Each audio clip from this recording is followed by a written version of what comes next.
What would you do if a harmless detail kept showing up again and again? This is where we break down real stories from 4chan, shared by ordinary people who ended up in anything but ordinary situations. The story ahead has that uncomfortable feeling of a pattern forming where there shouldn't be one. Get settled, soften the lights, and tap the bell if you're staying with us. Let's begin. The address of the shelter isn't in any directory. It's not on Google Maps under the right name. The building has no sign. That's the whole point. I worked the overnight shift, 10 p.m. to 6 a.m., at a domestic violence crisis center in Baltimore. This was March 2023. We had 8 beds, 6 occupied that week. My job was basically to sit at a desk behind a locked steel door, watch the monitors, answer the crisis line, and make sure nothing came through the front that wasn't supposed to. The building looked like a row house from the outside. Beige paint, black shutters, a small concrete stoop. We were on a residential street off Charles, near a Baptist church and a corner store that sold lottery tickets and cold cuts. If you didn't know, you'd never know. There was a routine to the shift. 10 p.m. walkthrough. Check the locks on the alley door, the back windows, the fire exit that opens outward and only outward. Sign the log. Then coffee, then the desk, then a long stretch of nothing while the city outside got quieter. Most nights that's how it went. Nothing. That night it was raining. Not hard, just steady. The kind of rain that makes the streetlights bleed on the wet pavement and puts a hum on the roof you stop noticing after an hour. I had a bowl of ramen on the desk, half eaten. 2 of the residents were watching a movie in the common room. It was something with car chases, doors slamming, tires, the kind of sound that reads as normal from another room.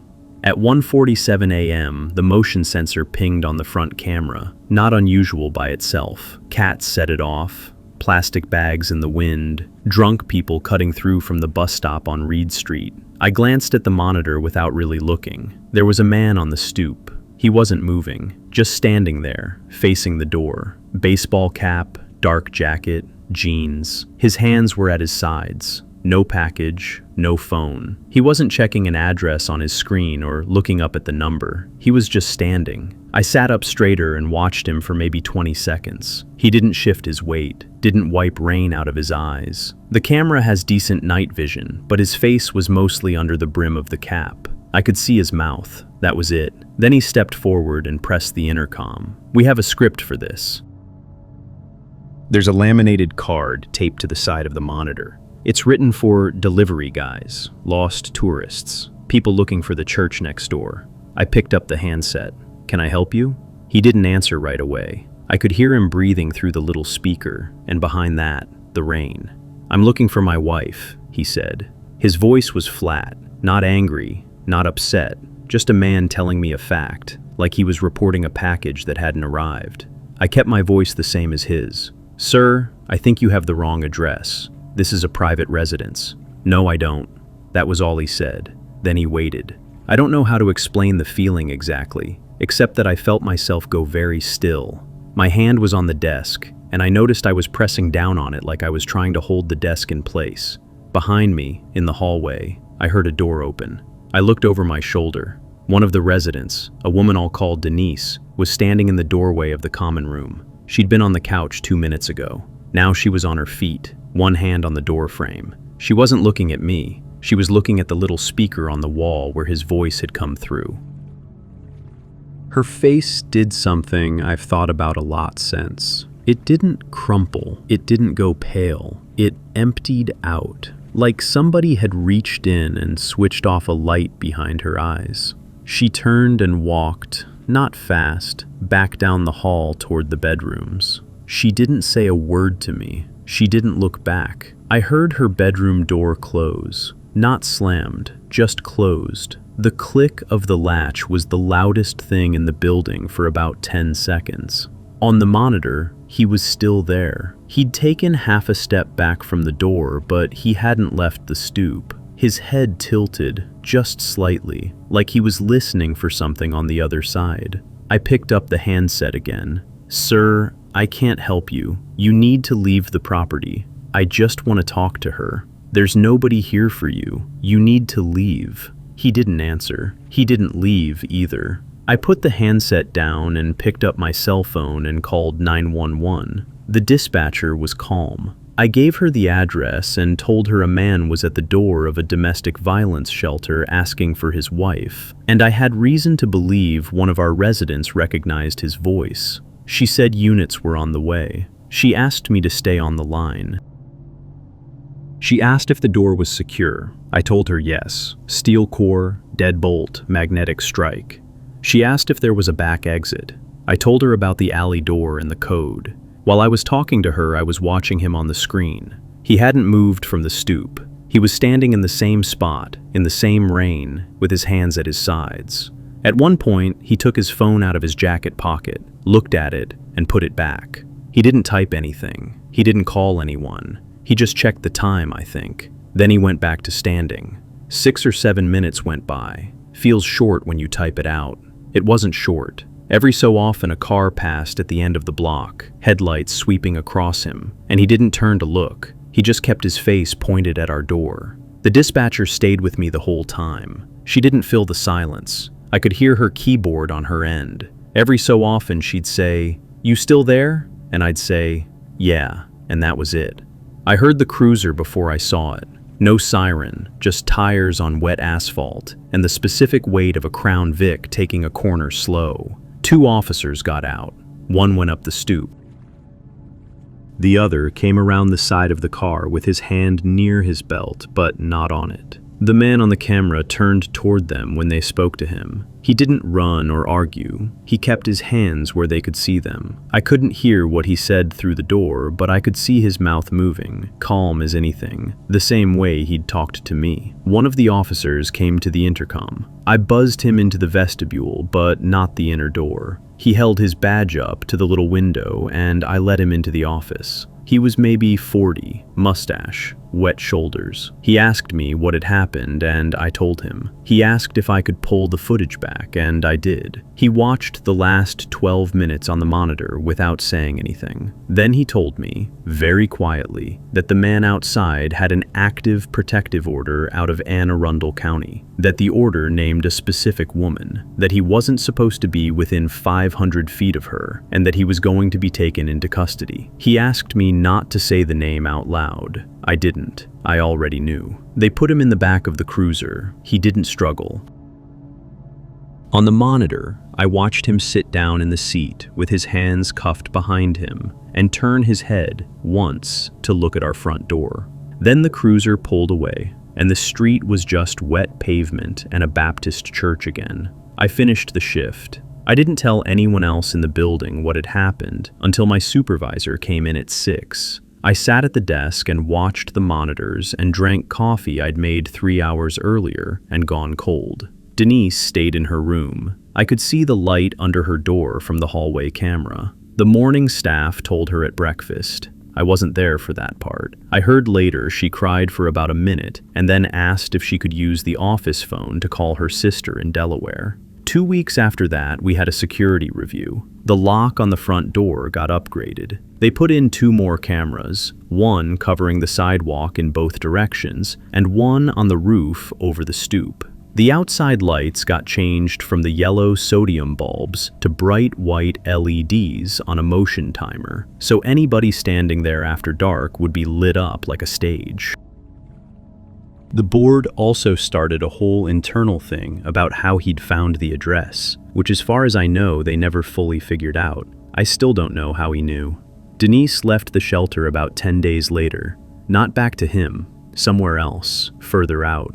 I don't know where, and I'm not supposed to. The last time I saw her, she was in the office signing paperwork with the day staff, and she stopped on the way out and thanked me. Not for anything specific, just thanks. Then she picked up her bag and walked out the front door, in the middle of the afternoon, in the daylight, and got into a car with somebody I didn't recognize, and that was it.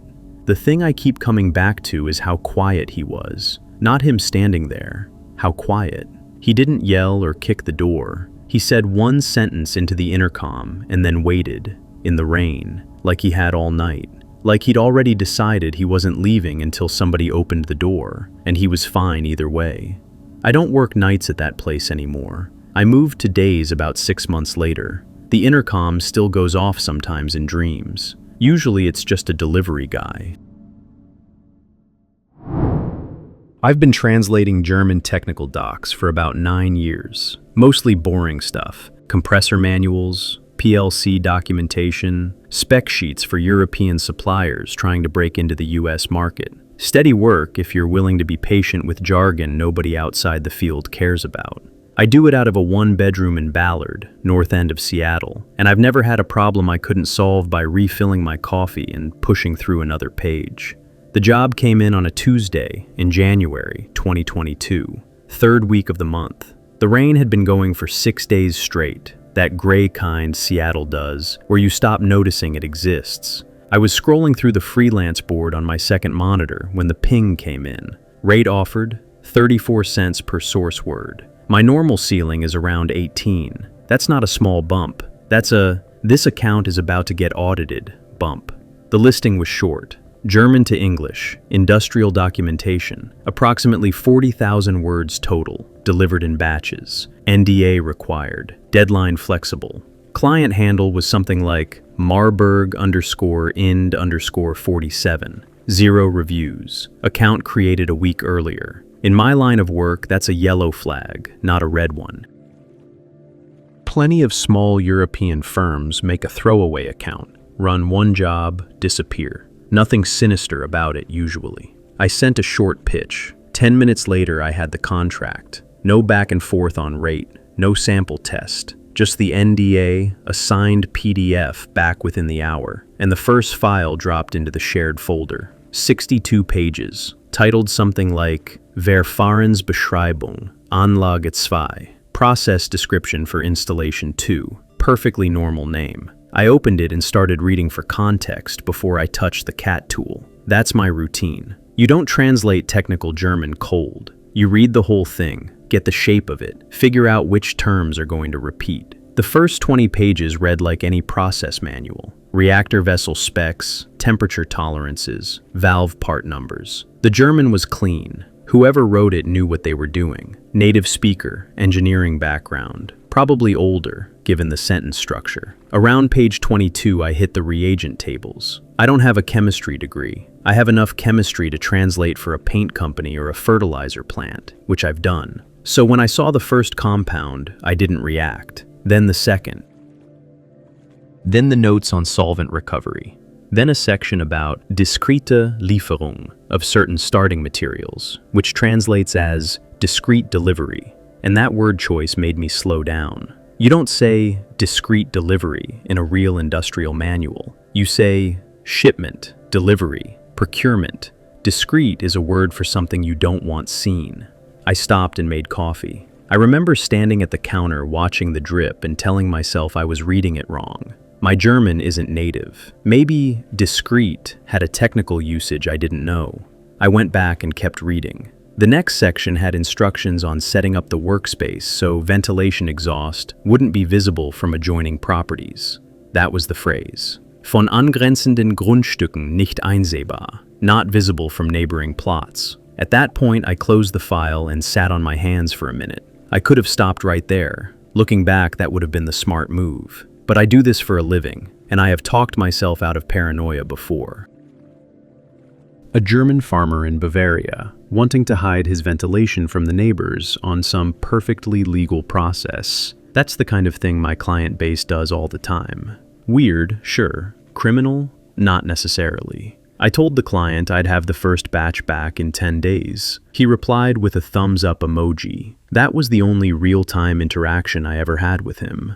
No voice, no video, no signature block on any email. Just the thumbs up. I started translating. By the end of the first day, I had done 6 pages. By the second, 10. On the third day, I got to a section titled Zwischenstufe 3, Intermediate Stage 3. That's where I stopped pretending. The German was describing, in careful, step-by-step language, a hydrogenation process, specific temperatures, specific catalysts, specific molar ratios, warnings about what to do if the reaction started to run away, warnings about disposal of the aqueous phase without alerting municipal water testing. Anyone who has spent 5 minutes on a chemistry forum knows what a hydrogenation step is for. I'm not going to write out what I saw. What I will say is that the compound this stage was producing is a scheduled precursor.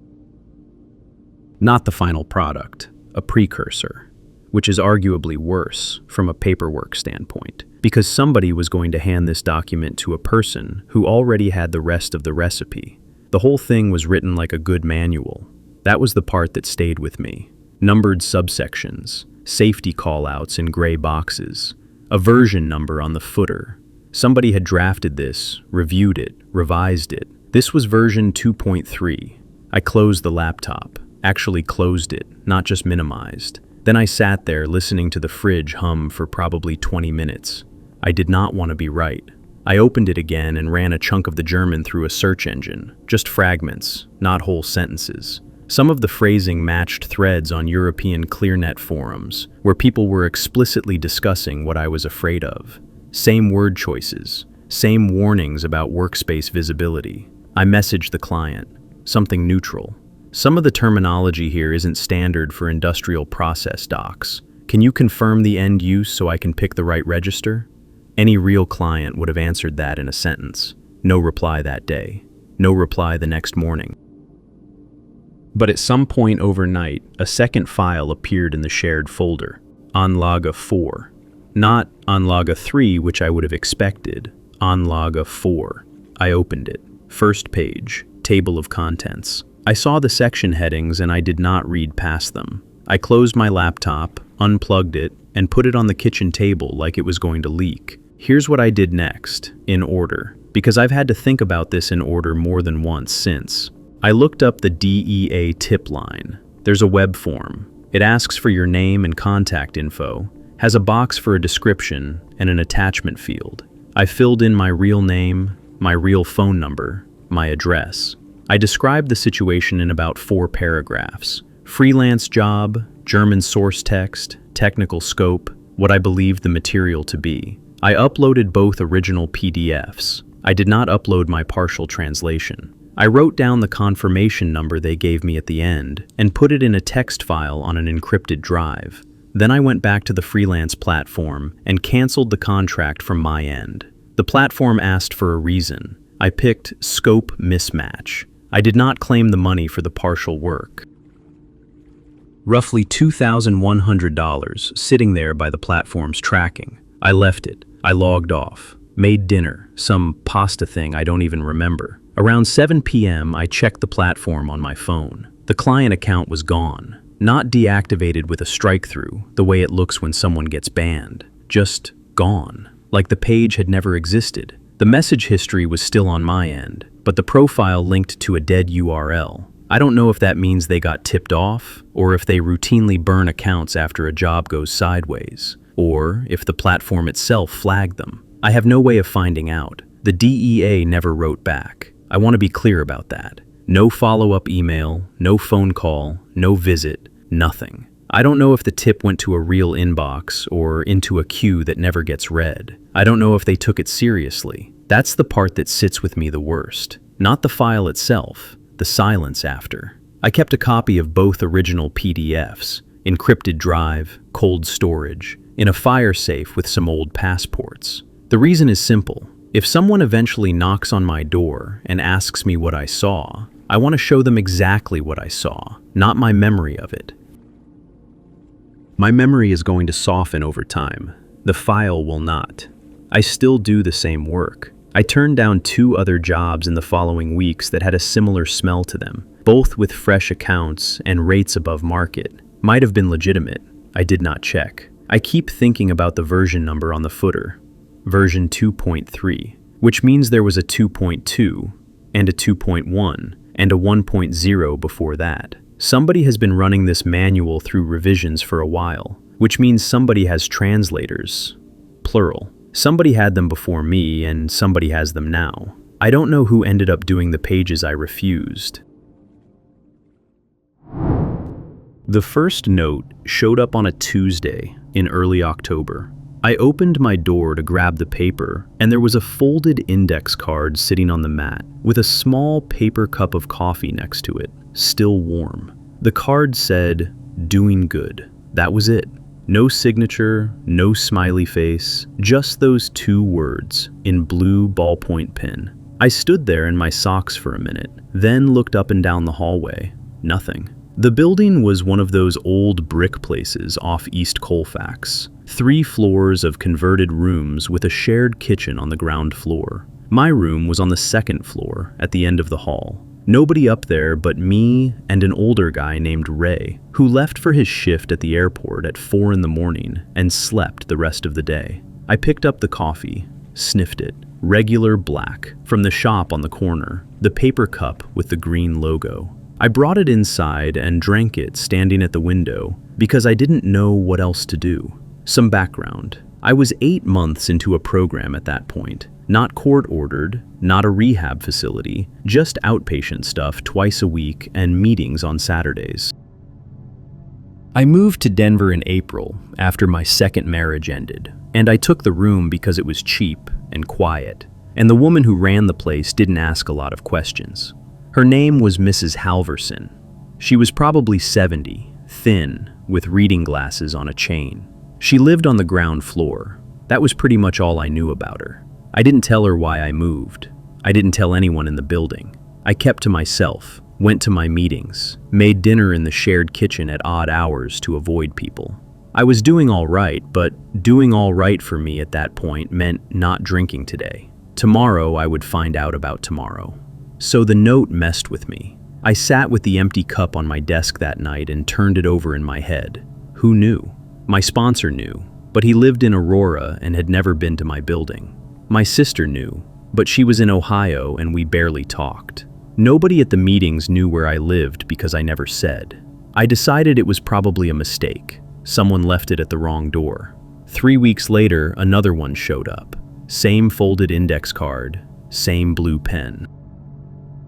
This one said, "Keep going." Under it was a paperback Louis L'Amour novel, the pages soft and yellow, like it had been read a lot. I don't read westerns. I've never read a western in my life. I sat on my bed with the book in my lap, and I read the first chapter that night, just because it was there. Now I was paying attention. I started watching the hallway, not obsessively, but I noticed things. The notes always came on Tuesdays or Wednesdays, in the morning. I never heard footsteps outside my door in the moments before I found one. The coffee, when it came, was always still warm, which meant whoever left it had done so within maybe 15 minutes of me opening the door. I thought about setting up a camera. I even looked at cheap ones online, the little ones you can stick on a shelf, but I stopped myself. There was something about the notes that felt fragile, like if I looked at it wrong, the whole thing would end. I know how that sounds. I don't have a better way to put it. The 3rd note came in mid-November, just an index card this time. No gift. It said,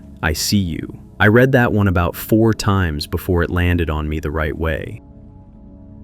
In context, with the coffee and the book and the 2 before it, it wasn't a threat. But if you took the card on its own, held it up by itself, it read like a horror movie. I put it in the drawer with the others and sat down on the edge of my bed and put my hands on my knees for a while. That was the first bad night I'd had in a couple of months. I didn't drink. I want to be clear about that. But I sat with the wanting to for a long time. And then I walked down to the meeting on 13th, even though it wasn't my usual night. And I sat in the back and didn't share and drank 3 cups of the terrible coffee they had. When I came home, the hallway was empty. My door was closed. There was nothing on the mat. The notes kept coming through November and into December. A Christmas card in a red envelope with "Proud of you" written inside in the same blue pen. A tin of the good hot chocolate powder, the kind with real cocoa. Another card that just said 8 months, which is how I knew, or was pretty sure I knew, that whoever it was, they had some idea of where I was in the program. That narrowed the list. I ran through it 100 times. My sponsor, someone from the Saturday meeting. My sister, if my sister had somehow found the address, which she hadn't as far as I knew. My ex-wife, which was so unlikely it made me laugh out loud in the kitchen once when I thought of it. I never once thought about Mrs. Halverson. She had said maybe 40 words to me total in the 8 months I'd lived there. Rent goes in the envelope on the counter by the 1st, trash on Thursdays. The pipes bang in winter, but they're fine. Don't worry about them. She wore the same brown cardigan most days and drank her tea out of a mug that said, "World's okayest grandma." I liked her. I didn't think about her much. Early December, we got the first real snow. I came back from a meeting on a Saturday afternoon, and there was a small brown paper bag on my mat. Inside was a pair of thick wool socks and a card. The card said, "Cold this week, keep warm." That was the one that broke me a little, honestly. Not in a bad way. I sat on the bed and held the socks and stared at the wall. I decided I was going to find out. I didn't set up a camera. What I did was, I started leaving my door cracked open on Tuesday and Wednesday mornings. Just an inch. Enough that I would hear someone come up to it. I sat at my desk with my coffee and pretended to work. Nothing happened for 2 weeks. I started to think maybe they'd noticed and stopped. Then, on a Wednesday a week before Christmas, I heard the stairs creak. Soft, slow steps, one at a time. I held very still. The steps came down the hall and then stopped, and I heard the smallest rustle of paper against the floor. I got up and opened the door. Mrs. Halverson was already 3 steps down the hall on her way back, moving slow, one hand on the wall. When I opened the door, she froze. She didn't turn around at first. She just stood there in her brown cardigan with her hand flat against the wallpaper. On the mat behind her was another index card and a bag from the bakery on Pearl. "Mrs. Halverson?" I said. She turned around slowly. She wasn't embarrassed exactly. She looked more like someone who'd been carrying something heavy for a long time and had just set it down. "I thought it might be you eventually," she said. I didn't know what to say. I picked up the card. It said, "Almost there." She walked back down the hall and stopped a few feet from me. She looked at the card in my hand and then at my face. "I have a son," she said. Then she stopped and corrected herself. I had a son, Peter. He was 41. I already knew where it was going. I could feel it landing before she said it. He drank himself to death in 2017, she said, in a motel outside Grand Junction. I hadn't heard from him in about a year. The police called me from the coroner's office. The hallway was quiet. I could hear the pipes ticking somewhere in the wall. I started renting the rooms to people coming out of programs about a year after that, she said. I asked the intake people to send me referrals. I don't tell the tenants. I don't want anyone to feel like they owe me something, or like they're being watched. That's the worst thing you can do to someone in recovery, I think. Make them feel watched. I almost laughed at that. She saw it and gave me a small, tired smile. I know. The notes. I thought about that a lot. Whether it was the right thing. I decided a note is different from watching. A note you can throw away. I kept them, I said. All of them. She nodded like she'd expected that. I do it for all of you, she said. Whoever's in the room. I've had 6 people in there before you. 4 are still sober as far as I know. 1 I'm not sure about. 1 passed last year, but not from drinking. Cancer. She looked down at her hands. I need this more than you do. I want you to know that. It isn't a favor I'm doing. I couldn't do anything for Peter. I can put a card under a door. I stood there in my socks in the doorway of my rented room in Denver a week before Christmas, and I couldn't think of a single thing to say that wasn't stupid. So I said the stupid thing. Thank you. She shook her head. Not angry, just firm. The way you shake your head at a kid who's got the math wrong. Not to me. Then she turned and walked back down the hall, one hand on the wall, and went down the stairs. I ate the pastry from the bakery bag standing at my window with the snow coming down over Colfax. It was a cinnamon roll, still a little warm. I put the card in the drawer with the others. She left one more, a month later, on my 9-month mark. It said, "Keep going," same as the second one. I don't know if she remembered or if it just came around again. I never asked. I'm still in the room. I still get the notes. Alright guys, that's all we have for today. Drop a comment with your thoughts, leave a like if you enjoyed it, and consider subscribing for more. We keep coming back to 4chan, because sometimes the posts there feel less like stories and more like warnings. Don't panic, of course. Just pay attention to the details around you, and I'll see you next time.